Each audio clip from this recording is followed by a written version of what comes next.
they do share that they have students that consult with them na parang kailangan din nila i-counseling emotionally because yung stress talaga ng wala silang pera and then stress na if hindi sila ready, wala silang budget to pay for the next term or even just to survive for the next day kasi wala silang mahanap na trabaho. Si Cathy Dapal ay nagtratrabaho bilang isang Career Services Coordinator sa Conestoga College sa Kitchener, Ontario.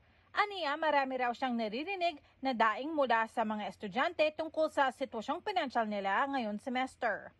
Some students is the way they speak is really parang concerning na kailangan ng attention. So talaga minsan dumarating sa part na yon. Ang daing ng mga estudyante ni Dapal sumasalamin din sa resulta ng isang bagong survey ng Leger at ng kumpanyang Embark kamakailan, kung saan karamihan ng mga estudyanteng tinanong sinabing mahirap ang kalagayang pinansyal nila sa ngayon. Usually nahirapan silang maghanap ng part-time job and wala silang panggastos for the next days nila. Like yung survival nila is talagang mahihirapan sila if they continue studying. Yun yung laging problema. Like, drop off ko na to, na-stress na ako. Isa sa bawat 4 na respondents ng survey, pinag-iisipan na rin daw huminto sa pag-aaral dahil sa kakulangan ng pera. Hindi sila prepared emotionally, financially. Siyempre, pagka yung finance mo hindi ready, talagang mahihirap. May stress, malaking stressor kasi yan eh. Stress ng katitira, winter, di ba? Sobrang laking stressor niyan. So, yung feeling ko or naririnig ko, yung mga observation ko lang na hindi nila na-prepare yung tuition fee nila bayaran. Kaya no choice sila kundi mag-drop out or one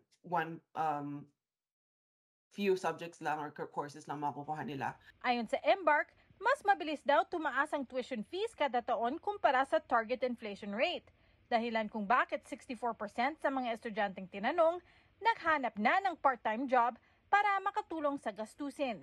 Maaari rin daw umabot sa $25,000 ang utang ng mga estudyante pagkatapos mag-aral. Payo ni Dapal sa mga estudyante, always have at least 3 months or 4 months of living expenses for kumaga pocket money for yourself in case you don't have any part-time job. isinagawa ng Embark Leger survey noong Hunyo at Hulyo kung saan tinanong ang higit 1,000 estudyante edad 17 hanggang 26. Teresa Barrera, Omni News, Vancouver.